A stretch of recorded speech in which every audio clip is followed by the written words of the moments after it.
so cold, so cold. Football! Woo! This is NFL Straya. I am your co-host, Jaymz Clements, a full kit wanker here in the studio. I am hotter than a lava miner's butt crack. We're cracking tins because get fucked. We're back in the soupy, guys. Woo! That doesn't sound like a lid. That doesn't sound like a lid that's on, Jim. My long national nightmare is over, and so is yours, because the Pats are back. On the other side of this here screen, of course, is a man who has come back from a bathhouse mere minutes ago. Nothing sus. He is the reigning Super Bowl champion, hopefully soon to be replaced by me as the reigning Super Bowl champion. It's sometimes here in a band called the Ramshackle Army. He's my mate. He's your mate. It's Gaz. Gaz, what's going on?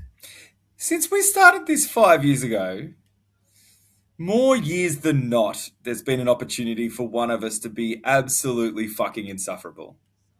And this year it's your turn, Jim. And I'm more unsufferable than most. Yeah. This is there you go. I'll get to this all in a second. The show, we're just going to wrap up the Super Conference Championship week. Yeah. Two very different games, which is very fun, very odd, and just very football, which is neat. So wrap all that up. We've got all that sort of coaching wrap-up news as well. We'll wrap up the games. We'll do some nails. We'll give away some awards. And then we'll just do our quick soupy first blush. Preview Of the preview. The preview proper will be next week's show. So that's the way we always do it. So anyway, I'm getting into the tins. This is going to be awesome. This is episode 160 of NFL Straya. Let's go! I've been broken.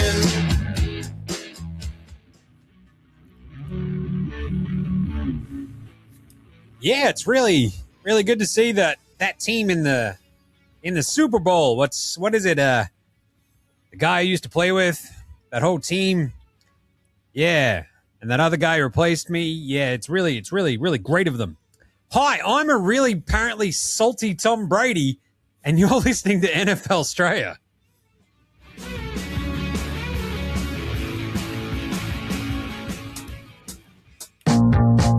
All right, guys. Look. Two things to start off. The Tom Brady saltiness was weird. Like KB's like, what do you think about that, Tom? And he's like, yeah, it's really good that the Pats are back. And you won 6 Soupies there, Tom. Come on. Give us a little bit of something. But it is very much the vibes of like the old smoking hot wife has now been replaced by like the younger version. And you're like, yeah, I don't know. Like the divorce was amicable to a degree. But yeah, I don't like being replaced by the hotter, younger version. Yes. I like the fact that they're kind of in pain and longing for me to come back, right? Yep. You don't want to feel that you're replaced. It's like, I already have the statue outside the house. like we're all good. Anyway, and then I guess the other one, the lid, once you make the soupy, the fucking lid's off, right? Like you're there. Like that's the entire reason is to get there. And now it's just one fucking game. Who gives a shit? Yeah. I will talk about this later. I don't really like our chances, but fuck it, I'm going to have fun. Who gives a shit? Because the Pats are in the Super Bowl again, Gary. Yes, they are. They are. I was explaining to the eldest Squid. He was born in the final Patriots Super Bowl run. He was born a month basically before they beat the Rams in that absolute shit show of a game that I have commemorated behind me, actually. 13-3, February 3rd, 2019 on that ball. There you go. So I was holding literally a 4-week-old Squid in my arms, all dressed up in his Patriots bib, me in my Brady jersey that I've still got hanging up behind me. He just turned 7, so it's been 7 years. We had the Brady run that came to an end, basically the hands of Vrabel, which was amazing. Mm-hmm. And then we all witnessed up close and personal a bit of elder abuse as Belichick ran us into the fucking ground. Yeah. And then Jared Mayo just coming in going, I don't know what the fuck's going on. Do you know what's going on? And no one going, Jared, you're the coach now. He's like, fuck, am I? Shit. I should do something about that. Back-to-back 4-win seasons, and boom, back in the soupy. What a turnaround! So this whole vibe is kind of. It just reminds me as a Geelong supporter in the AFL exactly what I'm feeling about Hawthorn having like one shit season and that rebuild taking like, oh, they're going to be a mess now. Everyone's old and retired. Well, this is going to be great. And they're bad for like one season and then they're back. It's kind of what you guys have done where it's like, great, okay. And what is it? So that was the 15th year that in a row that either the Patriots or Chiefs have been in the championship game. Crazy. It is absolutely wild. 15 straight where you can watch, there's like great graphics that come out of that as well, where it's just like, well, this is where the Pats did it and they handed over the Chiefs and now the Pats are back. And you're like, that's fucking gnarly. So it's the Simpsons meme that's going around of like when Barney gets kicked, Mo kicks out the Patriots franchise, and then it's like walks straight back in. It's the Chiefs, and then just rolls straight back. Yep. Anyway, good verbal meme. Anyway, so that was kind of neat. What a crazy pair of games that was. But before we do the sort of wraps, coaches, this is actually so we're doing this on the Monday this week because Gaz is up in Brisbane. I am. Hopefully this is going to be the last episode of the season that I do from a fucking hotel room. It is bright and 40 degrees out, but I didn't want to blind everyone with the blinds behind me, so anyone who's watching this is what it looks like. I'm recording this at fucking 1 in the morning. I was standing in front of the TV after the Rams Seahawks game, like just watching, like standing up watching it and just like, oh my God. Literally the fucking second that Puka doesn't go out of bounds and they're like, they realize, oh no, he's in bounds, game's over. I'm like, cool, sweet. Last dip in the pool before we fucking drive back to Melbourne and just into absolute devil's butt crack heat. Yeah. So yeah, had a good weekend down in the beach, but nice. Tell you what, puckered assholes all around while we're watching that Patriots game this morning. Fucking hell. So, before we talk about those games, the coaching carousel continues unabated. Jesse Minter is the man in Baltimore now, which is pretty cool. Chargers defensive coordinator. Makes sense, I guess. Yeah. Baltimore, they don't mind a defense. Yeah. I don't mind sort of just rolling the dice and going, fuck it, we'll just go super young. Why not? The team that didn't do that is their arch rival, the Pittsburgh Steelers, who went with my God, old watermelon man himself, Mike McCarthy, which I loved. I love this hire because it's like, hey, how can we break the cycle where we hire a coach and then he stays there for a million fucking years because we've only hired, was it now? This is the fourth coach since 1969 that the Pittsburgh Steelers have hired. He's gone in 3 years. That's exactly it. Absolute fucking spanner in the wrench, as they say. So we all know that Gaz enjoys vicarious pain through a subreddit, right? Well, this one wasn't the subreddit, Jim. This was straight on the Pittsburgh Steelers Twitter X profile when they announced that coaching change, and the comments from their own fan base were just pure gold. It was just like, what the fuck? Like, because it was all when they'd reached a verbal agreement, and the whole fan base was just, wait, it's verbal. There's still a chance. Let's back out. This is bullshit. Yeah, that's good times. I love it. Yeah.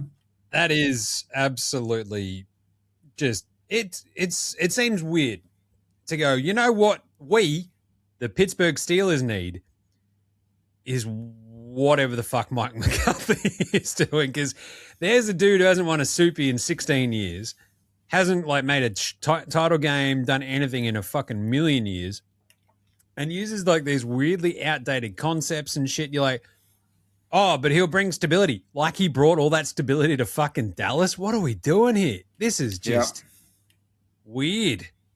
But he's from Pittsburgh, guys. Right. It's got to be fine. He gets the Yinzer spirit. I don't fucking give a shit. Like, what are we doing?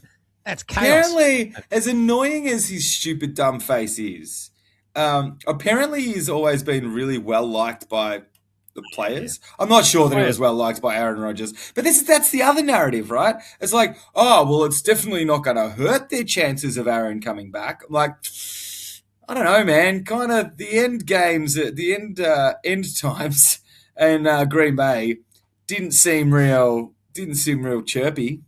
So yeah, and another year of mediocrity, which they've had after losing the last 7 playoff games in a row. Like this is more Band-Aid shit. It's like Pete Carroll and Gino going to Vegas to try and plug holes rather than the full rebuild. Which has got to be part of why Tomlin left. It's got to be part of why Tomlin left, right? Because he goes, I'm never going to be down low enough to go and hire, to draft my next Ben Roethlisberger. So I'm just going to be fucking floating around the middle of the tank like that, unflashable turd. I mean, it's just weird because they had, prior to this, rolled the dice for someone young and like just who they fucking like. And this time it's just, it feels much more just like they're going, oh, well, the thing that all the other shit teams do, we'll do that. Like, that's not what you're meant to do, you idiots. Like, no. Anyway, I think, so the other, I think there's still some vacancies, right? No, Vegas still don't have a coach. Cleveland, Arizona, and obviously Buffalo. Yeah. And so, and we've got this point of like, all right, let's see what happens here. I think what we've just seen with Rabes of just going, look, if your coach is decent, there's like they raise your floor dramatically, right? Mm-hmm. And if you've got like the QB or the defense or like one of those sort of things that you can sort of at least hang your hat on, like the ceiling sort of goes with them as well. And hopefully you sort of get to this pointy bit. And the McCarthy thing just leaves me just going, what the fuck? Like the Minter thing, I don't mind for the Ravens because it's like, hey, I've been in charge of really good defenses. We could do that again here in Baltimore and kick some fucking ass and take some names. I don't mind that. The McCarthy thing just leaves me fucking confused. Because what's he built? What is he built is what I would say. Like, you had a Hall of Fame quarterback in Aaron Rodgers. And then what? You end up at, like, the team was around you. Jerry was not afraid to spend money back in those days. And so the team was there. So, and even then, you're getting a lot out of the offenses, but mediocre everywhere else. It's bizarre. I don't like it, obviously. Don't know if I've yelled enough about how much I don't like it, but good on him. He's from Pittsburgh. Some interesting OC, DC stuff. Mike McDaniel goes to the Chargers. Yeah. As the offensive coordinator, which I love because how many words do you think Jim Harbaugh is just going to like spend talking at Mike McDaniel? And then when Mike McDaniel talks back to Jim Harbaugh, Jim's just going to be like, I don't know what the fuck this guy's on about. Like, there's going to be some strange disconnect between those two dudes just as human beings. But the common love language will clearly just be football. Yeah. And if you love football, Jim Harbaugh loves you. Right? He loves football guys. That's what he's all about. So I kind of love it. Just pair him with Juzzy Herbs. He gets a weird McDaniel, Juzzy Herbs, kind of getting that creative vibe with him is going to be pretty awesome. As long as they focus on draft, fixing that offensive line when Alt and Slater come back. I think they'll be fine next year. Anyway. Jonathan Gannon goes from Arizona, their head coach. He goes to Green Bay as their defensive coordinator, which is pretty funny because their defensive coordinator obviously is now in charge in Miami, Jeff Hafley. That's pretty funny. So that's pretty funny. I enjoyed that. Enjoy that, Packers fans. My favorite though is Eric Bieniemy is back in KC as the OC. He was like in college, and then he ended up as like the running backs coach in Chicago, I think, this year. And KC are like, well, that used to work. We'll just get him back. Yeah.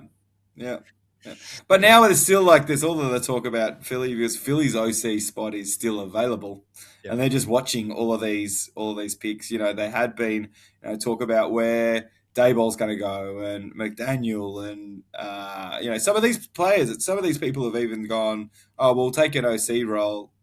But if one of these head coach comes through, I'm probably out the door. Yeah. All real, some interesting moves there. There's a couple of other ones as well. I think what's his name? Slurrick. What's his? Someone else went. It's not on your list, Jim. Denard Wilson went to the Giants as their defensive coordinator with Jim Harbaugh. There was, I think, was it the Bucks? Got the Jags OC or the Jags DC going to Arizona. He's at least I don't know, interviewing in Arizona. So, yeah, there's a few bits and bobs going on and flying Yeah. around. Slowick got promoted to the Dolphins. Yep. OC as well. Yeah. So, yeah, I don't know. It's like it's a weird sort of year for it because Sean McDermott's now sitting there as well, out of Buffalo. And as we talked about last week, it's like one of these really shit teams. Like, just fucking grab him because they're like, hey, Sean, do the thing you did just with Buffalo. Yeah. Make us good. Make us good and make us feel something. Come on. Yeah. That's it. I don't think there's not a giant amount of other news, really. Like, everything was geared towards these 2 title games. And it's like fucking a bunch of coaching news, and that's literally kind of it. So kind of it. Everyone else is on a beach in Mexico, mate. So I think we should talk about these games. In the game wraps. Oh my God, the New England Patriots 10. Denver 7. First time the Pats have ever won a playoff game in Denver, Gaz. There's one thing I didn't really hit on last week. There's like a couple of shit games there that are fucking burned into my brain that just sucked. Was it mid-thousands and then early on. And then it was the 90s, and then there was a Payton game as well, which fucking sucks. So thing is, it also made the Pats the first team ever to go 9-0 on the road in a season. There you go. Yeah. But the big story of this game was obviously... the big story of this game, I'm going to jump in here, Jib, was how fucking painful this game was to watch. So that's it. Like, you've got my God. And then the weather.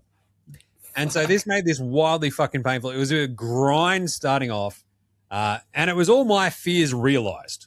Right? They're just getting after Drake May. Will Campbell doesn't know what the fuck he's doing. Like trying to chip block dudes who already passed him and shit like that. You're like, what the fuck is happening here? Their defense was running rampant. And then this has been a really strange ride this year for the Pats. You're sort of watching them and you're like, you've learned not to panic. The second half, they make adjustments, they figure some shit out, and then it's sort of, they've done that amazingly well all season, right? And I'm like, so I'm not panicking, but I'm like, oh, this is not a great fucking start. I didn't send out any panic texts. I sent out one going, geez, it's really good that we're playing like dog shit to start off. That was the only text I sent to mates of mine. And it was I didn't message you until the one where you called me an arsehole, but we'll get to that bit. But the first two possessions, and you're like, we might be all right here. That was a bit fucking ugly from the Pats because Stiddy had like a very brief 3-and-out to kick off the game.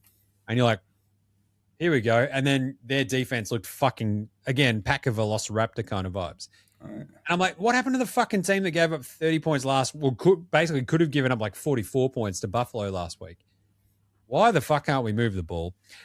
Drake May was just a little bit all over the fucking shop. And then boom, Stiddy on that third fucking possession, that third sequence, hits the Mims catch and then the fucking touchdown. And you're like, oh, this is not good. This is not good at all. But again, not panicking. You're sort of like, something will happen. We'll be fine. We'll basically just sort of force our way into this game some way, shape, or form. And that's kind of what happened. Like after they declined kicking a field goal and they throw the fourth down pass, which looked like an interception, but they did the smart thing, the Pats, and it was actually an incomplete. So they didn't lose yardage while intercepting the ball. And so that, instead of being down 0-10, they're still down 0-7. And you're like, hey, this isn't bad. We're still down 7-0 after, this is the second quarter. And we have another pretty fucking shit sequence. And I'm like, I don't like this at all. And then came the one thing we're like, aha, that's the one turnover thing that we need. And that was the backwards pass, which should have been a touchdown straight away anyway, but they blew it fucking dead for some reason. And I sort of alluded to like what the callers in this game were Romo and Nance. They had Gene Steratore, and none of them knew what the fuck was going on in that play, Gaz. Yeah. It's like, that's pretty clearly a forward pass. It's like, nope, that's backwards. So Gene, I think, gave two conflicting reports on what should have happened. I'm like, Gene, just say that the refs are always right. Like, stop fucking pretending, you dickhead. Romo's like, cool. I'm fucking great at all this. I've called all this. And then he's completely missed the fucking call. It gets blown dead. Luckily, Drake May fucking runs it in from, 10 yards out. He, at this point, has had more yards on the ground than passing. I think that continued apace. It was fucking crazy. But that ties it up. And that's the story of this Pats season, right? Like, they'll get a fucking special teams play or a defensive turnover. Something will fucking happen at one point in a game. And if they can take advantage of it, then they're usually in good stead. And in a game where that led to the only fucking touchdown that the Pats scored, it's obviously a pretty big one. So the rest of the game was just like punt, and then they traded fucking missed field goals at the end of the half, which was pretty funny because it had started getting really swirly. And this is where the weather kicks in, right? Like the weather in the second half. I love a good time lapse. You know that about me, Gaz. Yes. I like any sort of time lapse. I don't care. I'm like fucking cricket pitches being laid. I love it. When they changed the basketball court back, I was gonna say that. That's where I was going. I love that shit. And so when they do the time lapse of like the football field, it's like fucking bright sunshine to start the game, and then it's fucking you can't see shit because it's snowing so much, and it's all white out. And the Pats are wearing these uniforms, the whites, and Romo doesn't know who's got more of an advantage at this point. He's like, well, Denver can see each other, but they can't see the Pats on defense. And then he's like, but Drake May can't see his receivers because they're in white. I'm like, fucking figure this out, Tony. Jesus Christ. It's really hard on the defense because in the snow, it's really hard to come off blocks, and it's really good for your run game. And then the run game for both teams, which is going backwards. You're like, well, great job. The Pats leaned on the run game in that second half a little bit more, and that's essentially how they just bled the clock out in that fourth quarter. It's kind of what happened last week as well against the Texans and a little bit actually against the Chargers, where they sort of go, we sort of figured out what we can and can't do against you, and here's just a fuck ton of Ramondre Stevenson down your throat, anything like that. And he did, there was a couple of running first downs where it's like, oh shit, they just got 11 yards. That was awesome. Didn't expect that. And he just kept running, pumping those legs. And the flip side was Denver couldn't just manufacture yardage at all in the snow. And that's really what it came down to. So the 10-7, without them taking that field goal early on, that becomes the biggest fucking difference in the game because, I mean, the Pats kicked the field goal in the third quarter with Borogalis, and that was the game. Yeah, Stidham couldn't pass down. He couldn't. Once the weather turned shit, Stidham couldn't move the ball downfield. They tried to get some pass games going with a few screens and stuff like that, but there were just things that took time to develop, or the Pats weren't giving them room anyway, and it was harder to cut and surprise. It was just nothing that needed time to develop was working for either team. And obviously those field goals, the missed field goals, were killers for both teams. And the tipped one was the clincher at the in the fourth quarter, right? It's like 10-7. They've got really good field position after one of Aussie legend Jeremy Crawshaw's incredible fucking kicks in this game. Yeah. Basically pins the Pats, and then 3 and out, they fucking punt it. It goes 20 fucking yards. And you're like, oh, God. Yeah. So we're going overtime. More of this fucking punishment. But, we managed to tip the field goal. It goes wide, and essentially we just then hold on for that was a bit. I think there was about 2 minutes 12 to go when I messaged you congratulations. And that came after the Carlos Gonzalez interception where that was it. Yeah, that's right. He sort of just went right, fucking balls on the line, and then you're like, oh wait, I'm still a backup, and this is swirling ass fucking snow, and Gonzalez read it underthrown. And then boom, Drake May on the 3rd and 6. Foot race to the fucking edge. That finishes the game. Pats the Super Bowl. Chaos reigns. It was awesome. I'm fucking just hooping and hollering, having a great old time. The Gonzalez interception, I was just fucking up and about. Yep. And then the Drake May sprinting to the pylon, the down marker was just oh, fucking Jesus. Because I thought he was just gone, and then he just fucking beat them to it. So It was cool. It was awesome. Pats managed to burn enough of the clock in that fourth quarter, running the ball. in the snow. It brought up, I mean, Kurt Warner, I think, is the one who's like, you know what? Every team should play in a dome. It's like, shut the fuck up, Kurt Warner. This was awesome. The game was shit. I get it. But that's why you've got the other game, which is like this fucking awesome high-scoring chaos game. Yeah. This was just gnarly fucking have a crack, play some football, and shut the fuck up, you pansy ass Kurt Warner. Well, the difference being, 390 combined yards between these two teams. And in the other game, each team had that by the end of the third quarter. Like, it's a big difference. I don't know. We'll talk about Stiddy and stuff a little bit in the NRs. But Drake May had 86 yards in the air and 65 yards on the ground. So, but it all mattered, you know, once they got that 3rd and 6 and back up, boys, you're in the soupy. Yep. Incredible stuff. I was stoked. Couldn't believe it. Still stunned. It was rad. I fucking puckered arsehole the entire game. Just it was so close. So close. Good.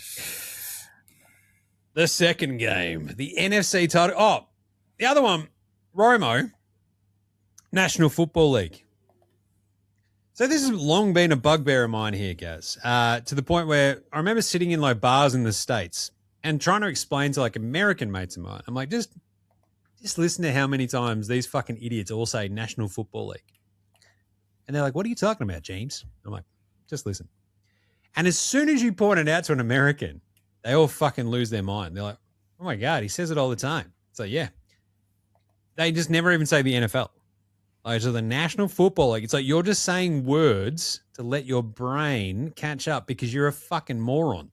And this is like it's like a speech writing trick. It's like talking in front of an audience sort of trick, right? Like elongate stuff to give your brain time to catch up to what you're going to say next. Yeah. And Collinsworth does it all the time. Romo does it all the time. And it's just this weird fucking crutch. And if you watch like any, the halftime shows, the pregame shows, in the National Football League, it's like, yeah, we fucking get the National.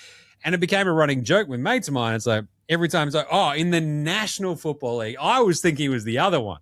Like, no, the National Football League. So now it's this fucking running joke between a bunch of mates of mine still over there. And when Romo kept dropping it, a flood of messages have come through on the group chat. I'm like, I'm so glad that I've set something off over there. That's awesome. Anyway, the second game, Rams 27, Seahawks 31. Ooh. This is a little bit different, Gaz. A little bit different. Still came down to the wire as well, though.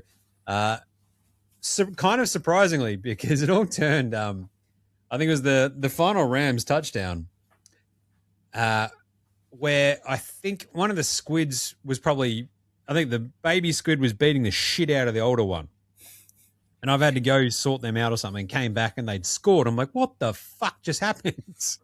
And it was that insane third down stop, taunting penalty. And I'm like, oh my God, how did that happen? If you lose that, fuck. Like, yeah, that was an amazing stop. And just completely unnecessary.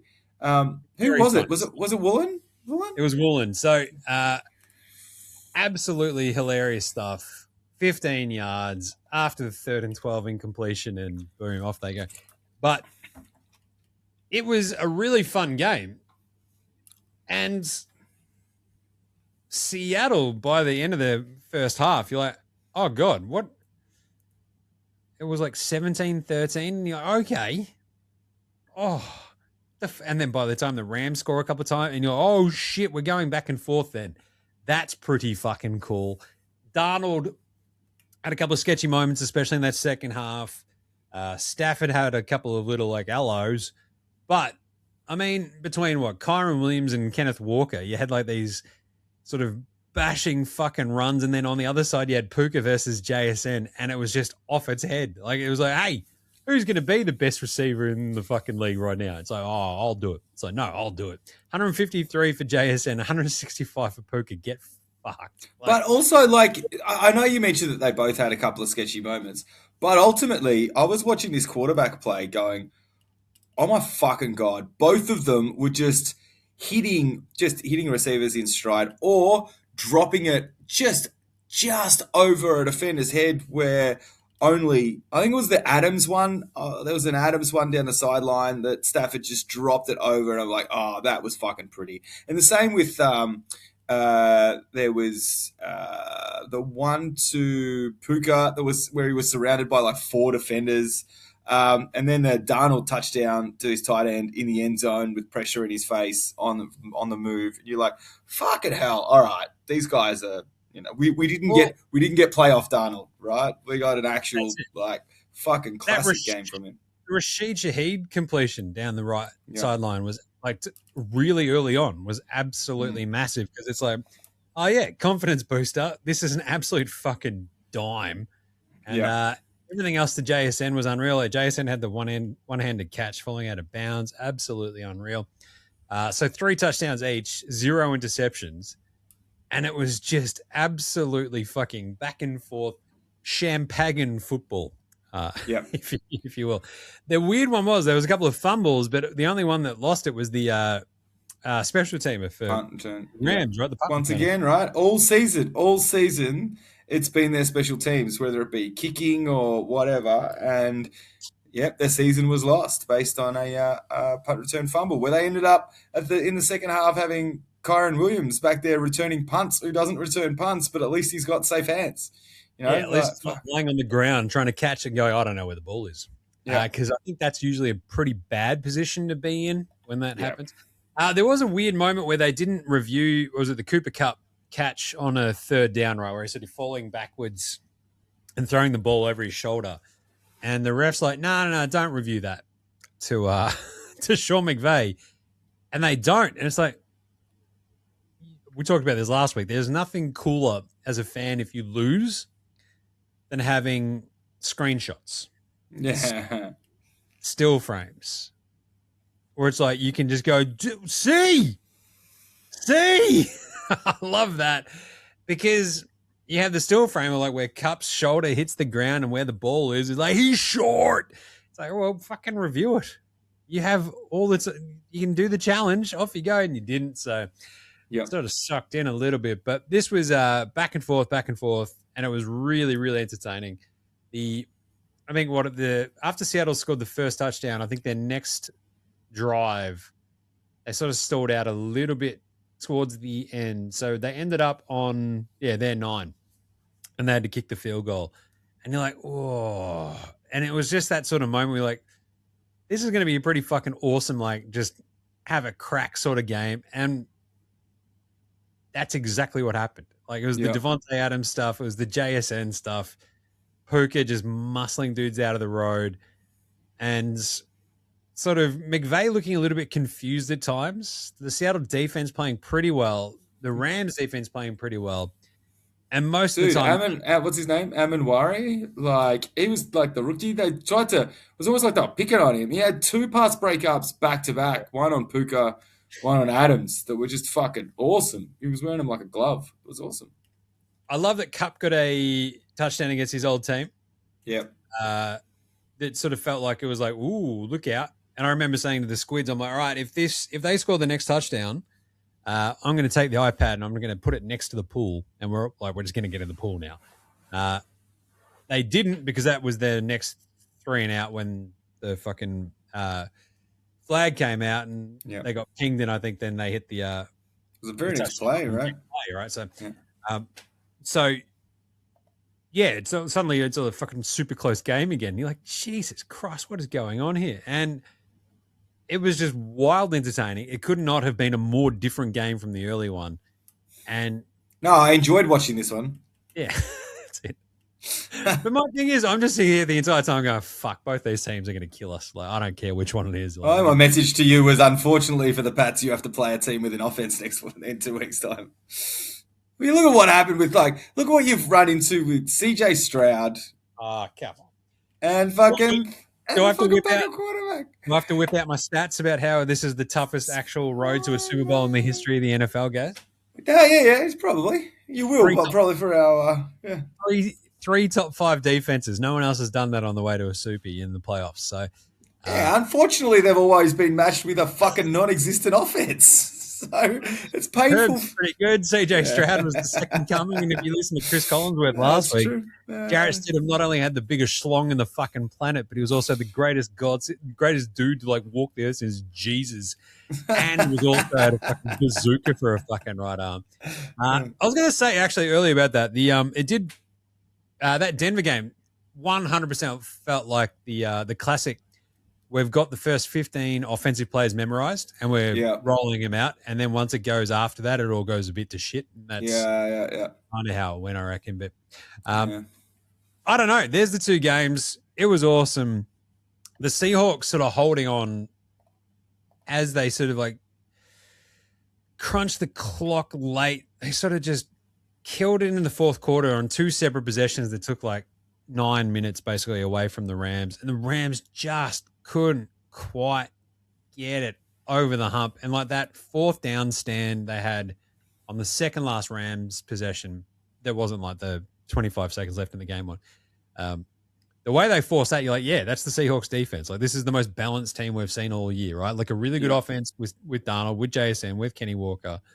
And then you've got this defense, which is fucking terrifying. Whereas the Rams, their offense has been explosive as fuck at times, but their defense has also just had a couple of squirrely moments. And again, this is kind of what happened, right? Like all the way through these playoffs, the Rams gave up enough points that had put enough pressure on their offense that they had to catch up, that they had to keep doing this sort of shit to the point where they gave up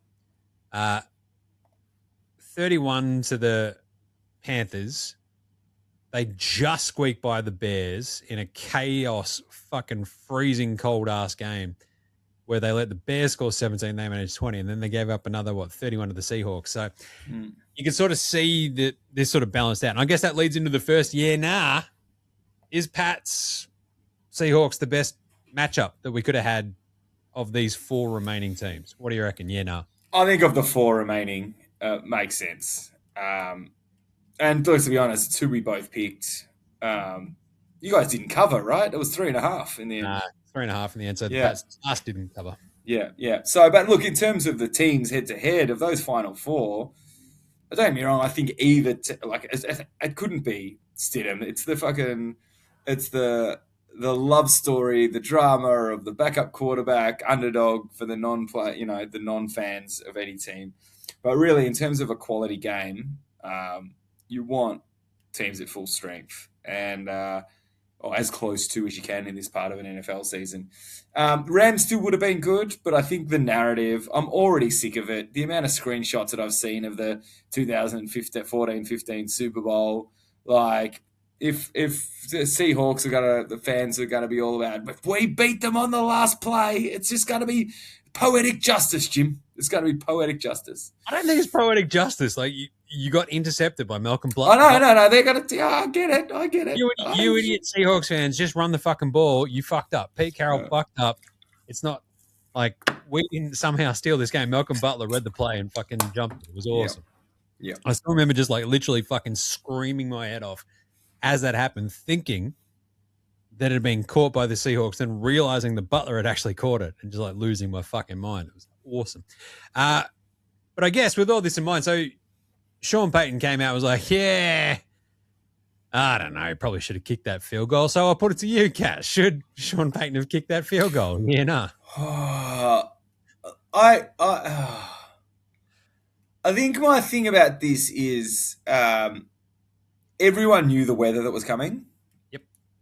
So I get the point where you're like, let's push this hard in that first half because any sort of points and yards are going to be hard to come by in the second half. And you roll the dice in a playoff game and hope you're the one going in with the lead rather than, at least being equal. But the pressure obviously became off you guys when you're playing with the lead, they're absolutely unable to move the ball. They're inexperienced. So if that had have come off and the boot was on the other foot and they went in, 14-7 or 14-10 at halftime, that would have been a very, very much different mentality coming out of the Denver Broncos in the second half. I think you get to a point, fourth, I'm always like, fucking team go for it a lot of the time.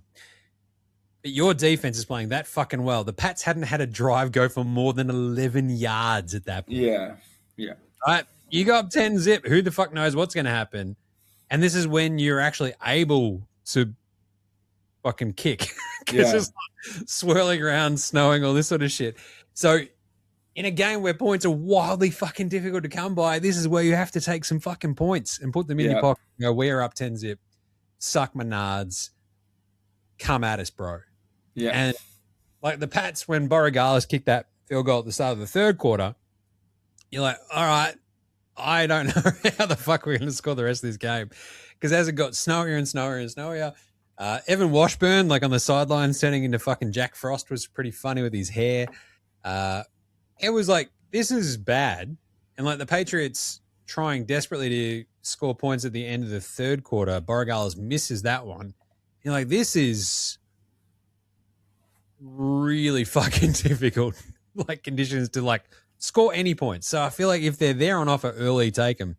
I get maybe you score 14, but at the same time, be up 10. Just I'll do that. I think in that position, just it was one of those games, and we see this time and time again when it's really fucking difficult to score. Take the points, shut the fuck up, and just you'll probably win the game because you always end up chasing points later on, and you end up fucking yourself. So anyway, Stiddy, were you impressed? Should he get a gig somewhere? What do you reckon? Yeah, no. I'm not gonna take that from a game like that. I mean, we're talking. It was an impossible task to look good in that environment, right?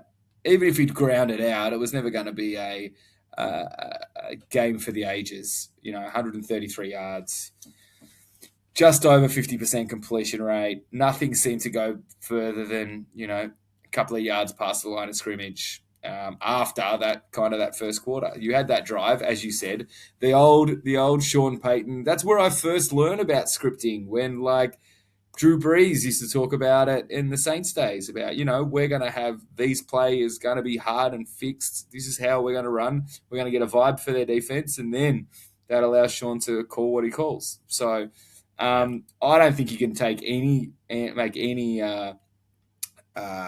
any assumptions or any judgment calls on Sid, except to say that he stood up and gave it a fucking crack, and not throwing a regular season pass, let alone a playoff pass for 2 years, or throwing a pass in the NFL for 2 years. And there, like you felt for him at the end of the game when he was having cramping issues and things like that, going, oh yeah, you're playing in altitude with more football than you've played in 2 years, plus you're it's to go to the Super Bowl. Like, yeah, it was just a big moment coming down on him, right? I did enjoy that. It's like, cramping? Yeah. What are you really doing out there as the QB? Yeah. Rams. I mean, so we're going to talk a shit ton, obviously, about the Pats and the Seahawks next week on next week's show. I mean, the Rams, I feel like they just blew an awesome shot, right? Like, get through this. Like, who knows what Stafford will do next year if he plays on, if he doesn't, like, whatever. We didn't even know he was going to fucking play this year. And then he came out and he's probably going to win the MVP. If you listen to Tom Brady, he already has won it, which again, presumptive MVP. So weird. Tom, fuck. I get it, bro, but Jesus. Did the Rams just blow their best shot at winning a soupy with Stafford and McVay again? Well, you'd think so, but it also depends on how long Stafford's going to play for, obviously. But 2 years ago, we were saying they were done because their defense was rubbish, and then all of a sudden they drafted really well. Guys like Jared Verse and all those guys came on, and Fisk and all that sort of shit. And so all of a sudden they've got a very young, solid defense. It has been sketchy at times, allowing a lot of points by some average teams to be put up. And you do have, two very, very high-quality receivers, potential offensive player of the year, as well as your MVP. But you're right, the window is definitely fucking closing on his career, and what do they do after that, right? Yeah, it was a massive chance because the last couple of playoffs, like last year, they got knocked out by us.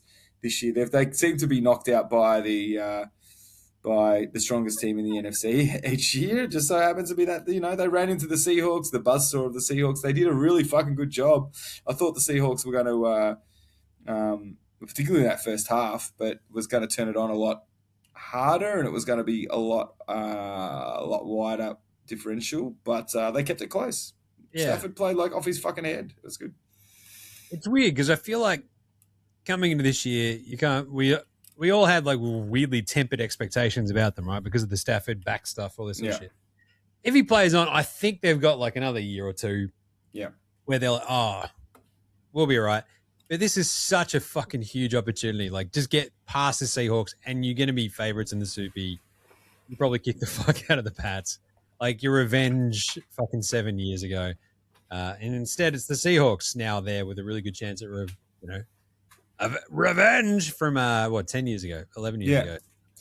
Well, and the thing is now, the Rams' decision, do they, they got 2 first-rounders this year coming up with Falcons. Do they start to look towards Stafford's replacement? Do a Jordan Love and have someone sit behind. Make sure that secondary can stop anybody. Once. Yeah, there's that. Yeah. Just a safety or a cornerback. Just get 2 of them. Fuck. I don't know. I don't know. I reckon we'll just do some good blokes of the week. Because, I was like, we can do a raft of them next week where we sort of like look to the other teams, Rams and stuff. I think a little bit more will probably come out in the wash from Denver as well. But good bloke of the week. Who are we going to buy a beer? I got a couple here. Leonard Taylor. He's the bloke who tipped the Lutz field goal kick in the fourth quarter. Mm-hmm.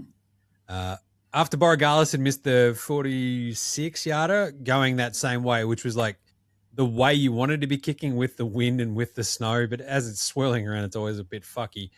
So he misses his and then Lutz misses, and I'm like, are you fucking serious? I can't believe he's missed it. And then it comes out that someone's tipped it, and it's Leonard Taylor, who was off the practice squad this week. And former Jet, pretty happy with this. Just got a hand up there, saves the game. Buy him a beer. Vrabes obviously gets a beer. I enjoyed that because Vrabes came in. I always love Vrabes.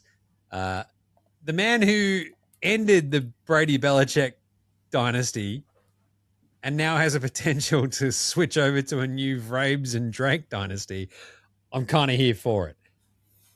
It's not a dynasty until you win a couple of Soupies, though. So I'm just saying. But, at least we're pointing in the right direction. So I'm happy with that. On your Vrabes.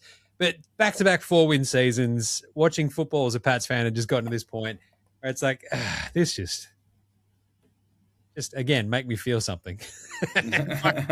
This team this year's been awesome. Stephon Diggs, first time he's made it to that was gonna be on my list. Well, actually, I was gonna preempt before I got to Stephon Diggs.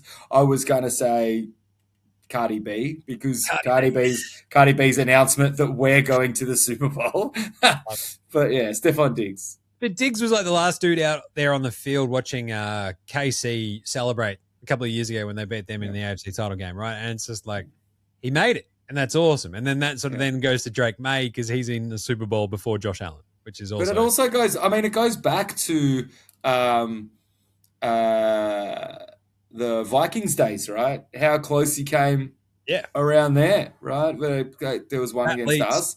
And there was another one where, he was the one who made that pass against... caught that pass at the very end of the game against the Saints.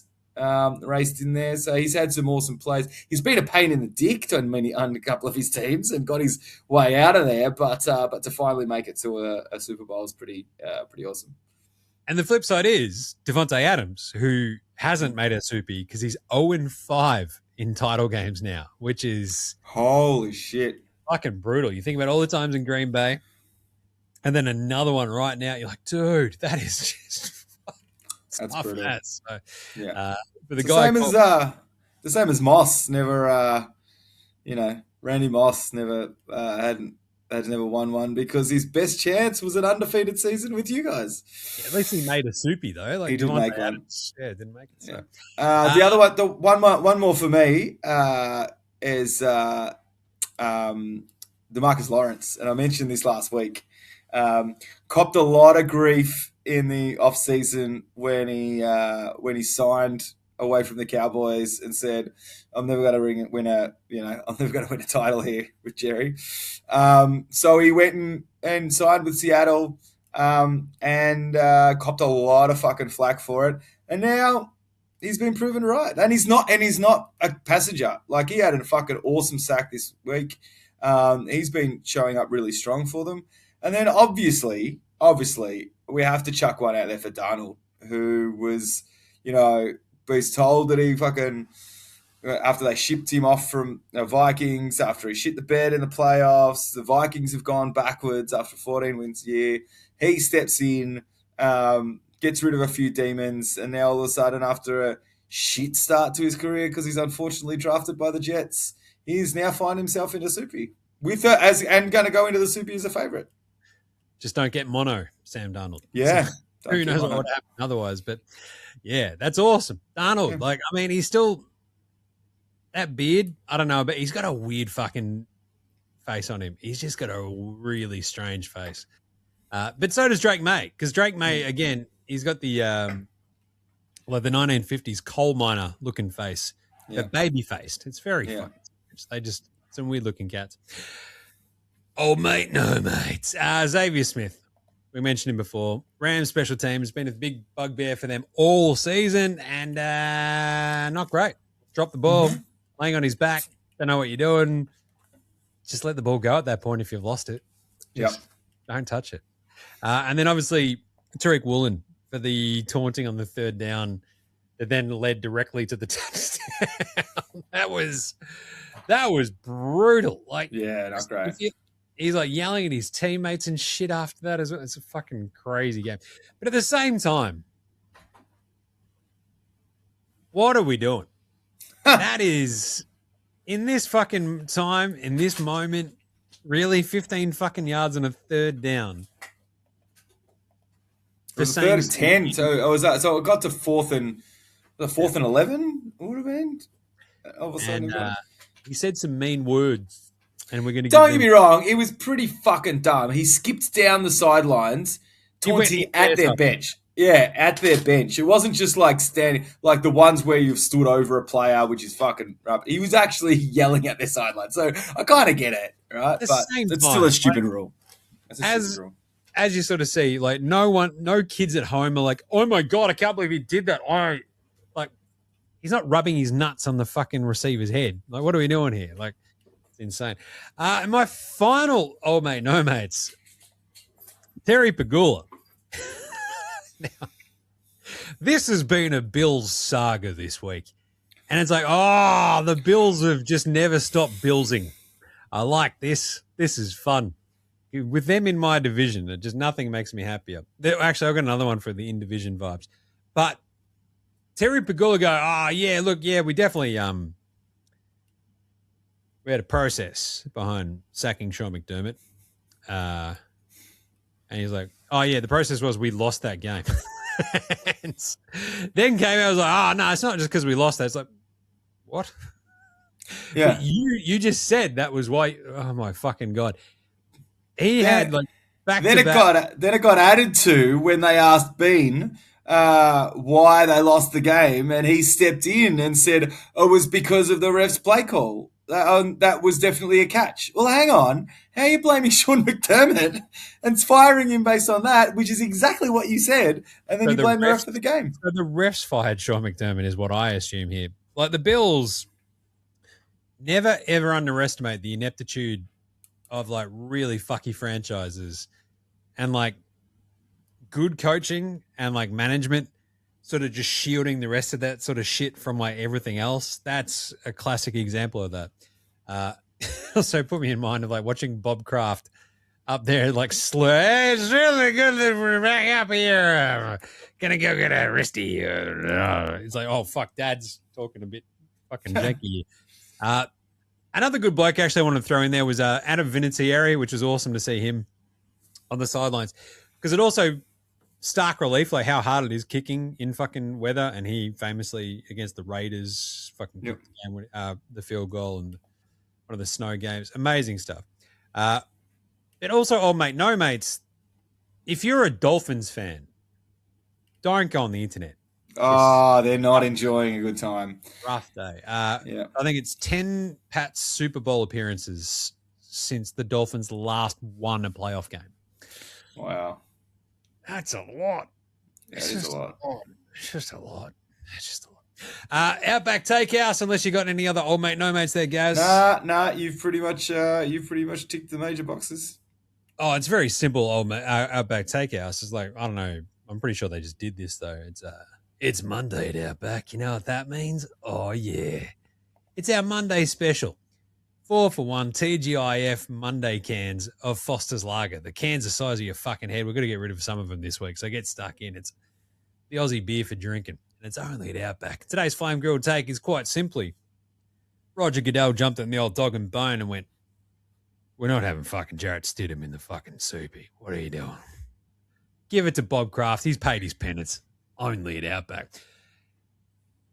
It almost, like at times, the Jared Mayo reign of terror last year felt like Goodell had been like, so you have to, once you have to fire Belichick and you have to hire Jared Mayo, or else we'll rig up some other bullshit charges like we always do to try and fuck you, Patriots, because you're too good.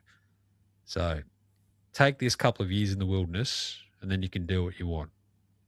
Got to get my home some shine. Fuck off. Bob Kraft has finally gone, all right, we done? All right, I've got Vrabes, I've got Drake May, suck my dick, bang. Off they went. So pretty happy with that. But the Stidham one, like halfway through that game, I'm like, I don't even, like, even if it's not my team on the other side, I really don't want to see Stidham in the fucking soupy.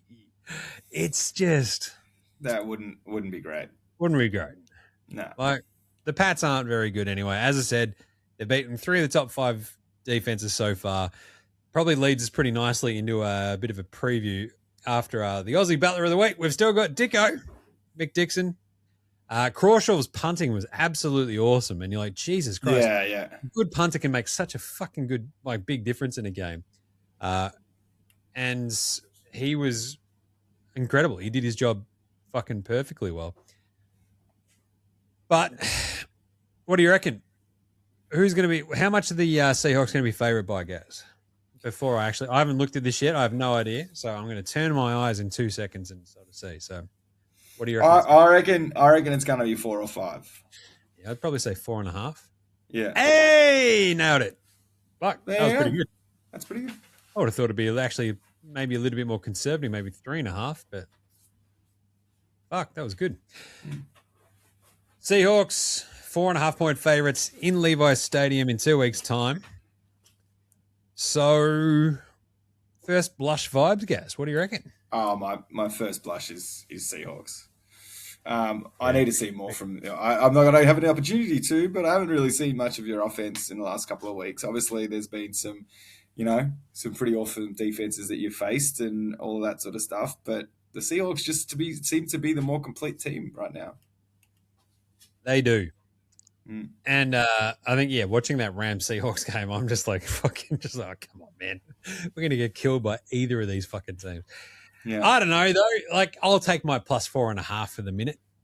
Yep. Because I love my team. There you go. And you're in apparently war-torn Brisbane there. There you go. Yeah. I don't know. Something's going down. South Central Brisbane. Yeah. Not bad. Right. Well, was there anything else you wanted to hit on before we? I think let's wrap her up. I'm going to have some drinks, and then we'll be. I'll be back in the hometown of Melbourne next week for a bit of a proper preview. Nice one. All right. Well, I guess that'll do us for the Championship Week wrap show. And the Pats are in the Super Bowl. Get fucked. This is awesome. In the meantime, follow us on Facey, Twitter, IG, TikTok, YouTube, all the good stuff, of course. Thank us a rating review on your podcast app. If you haven't done that already, what are you doing? That's just dickhead material. Come on. Help your mates Gaz and Jimmy out a bit. Big thanks always go to House Hats for the intro and outro song. They rule. You can get around. Jim does Supercoach and NBA Straya as well, the other shows that we've got. But most of all, and most importantly, Gaz, what are we doing on Super Bowl? We are at the Catfish. As always, we're not doing the live stream. We're just going to do a little bit of a pre-show, and then we're going to sit down, and I'm just going to whisper sweet, annoying nothings into your ear and annoy the shit out of you for 3.5 hours while you stress the fuck out. There's $10 pints, $10 screwball shots, highballs, a whole box and dice. Sparrows are going to have some cheesesteak specials, obviously. Sparrows cheesesteaks, as always. On the day, I don't know what they are yet, but they'll be announced soon. It's going to be a cracker, as always. And I don't have to stay sober to go to the NBL Awards this year. That is true. You don't have to go to the NBL Awards. Yeah, I don't have a black tie event the same fucking night as the Super Bowl party. There you go. So yeah, it's gonna be good.